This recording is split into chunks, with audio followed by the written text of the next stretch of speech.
Parashat Va-etchanan, Shabbat Nachamu, the Sabbath of comfort.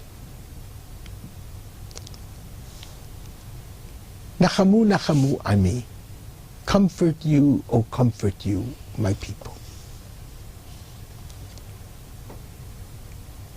How can one take comfort after the destruction of the Holy Temple, after the loss of national sovereignty, after the dashing of the dream of the Jews leading the world to redemption, the dream that was dashed against the rocks of despair? Where do you find the reason to hope, to have faith, to believe in a future? I would like to try to explain how the rabbis, the sages of the Talmud, believed we must take comfort. And it's in a little-known holiday called Tu B'Av, the 15th day of the month of Av. Mostly it's learned about by young couples who often will pick that day to get married on.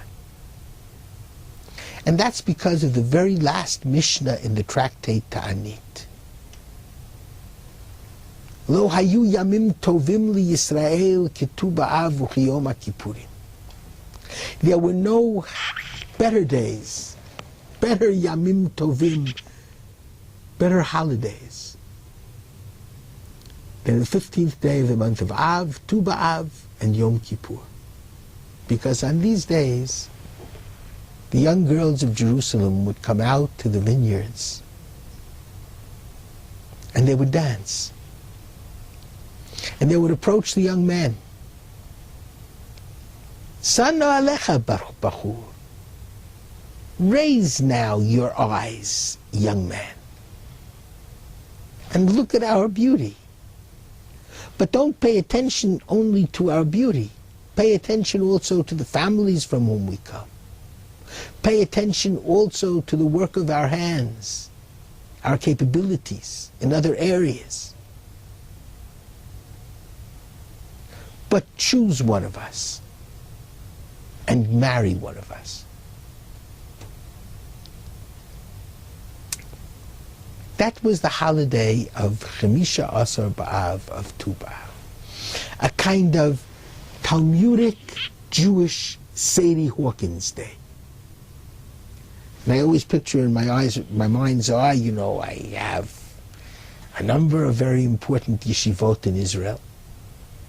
And I think of our yeshiva students who are very, very committed to the text. They don't look around, certainly don't look at young women. And I picture them walking out of the Beit Midrash with their Gemara tome in their hand, and they're completely riveted on the words of the Talmud. And this young woman comes over and says, Sano alecha einecha bachur. Raise up your eyes, young man. Stop looking at the book and look at my face. And so the women enticed the men. And so there was a day of many, many marriages.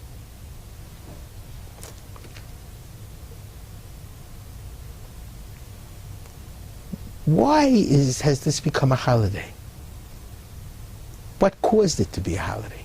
And how can we understand what caused it to be a holiday with the way in which we celebrate the holiday? If you look in the tractate Ta'anit, following the Mishnah, no less than 6 different reasons are given why the 15th day of Av became a holiday. All the way from because on that day it was decreed that the tribes could intermarry with each other. People of one tribe could not only marry with people of that same tribe, all the way until the fall of Beitar, after the Bar Kokhba rebellion, 135 CE approximately, almost 70 years after the destruction of the Second Temple. And then there were Hadrianic persecutions in the aftermath of that rebellion. And the bodies could not be buried, and they became putrid. And therefore, the rabbis said there was a great miracle. The bodies were allowed to be buried, and the bodies didn't become putrid.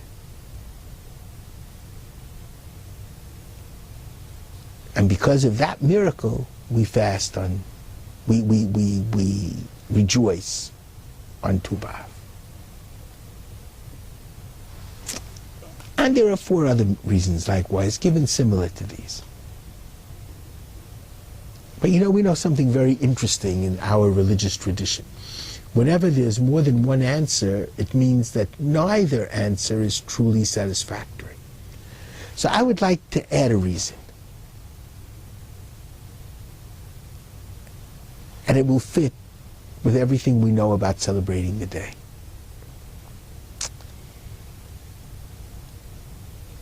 I would imagine that on the 9th day of Av, when the Holy Temple was razed to the ground,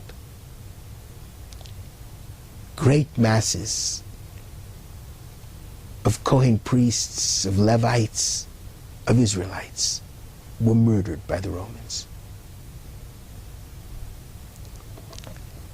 I would imagine that on that horrific day, the Jewish dream was dashed to the ground.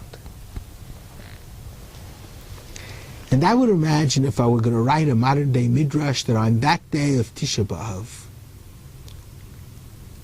the overwhelming majority, if not all, of the people who remained alive in Jerusalem sat on the floor to mourn, sat shiva, rended their garments and sat shiva. Many of them for close relatives who had been killed on Tisha B'Av, but also for the Jewish dream that had been completely expunged on Tu B'Av, on Tisha B'Av. And if you follow the calendar, if they sat down to Shiva on the 9th day of Av, the 7th day, in which we rule Miktzat Hayom Kulo, part of the day is like the whole day, the 7th day is the day in which they got up from Shiva. And the rabbis declared, on that day that you get up from Shiva, understand, Jews, you dare not drown in a sea of despair. You must have faith in Jewish future.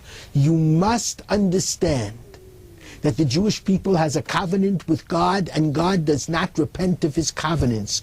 God promises us that we will be one day a light unto the nations, and the world will return to Torah and to morality. Said the rabbis, get up from Shiva and get married and have children. Remember, don't let a setback destroy you. Jews are the people chosen by God to give a message to the world. A message to the world that ultimately our compassionate righteousness and moral justice will take over the world. And there will be a free world, stronger than ever before. We have to get married and have children, and thereby show that we believe desperately in the future of our people and our nation. That became the festival of Tu B'Av, when the women come out and entice the men, and that became a tremendous sign to the Jewish people that we never give up, because we know that there is an end game no matter what. and that at the end of that end game, we will emerge triumphant. Shabbat Shalom.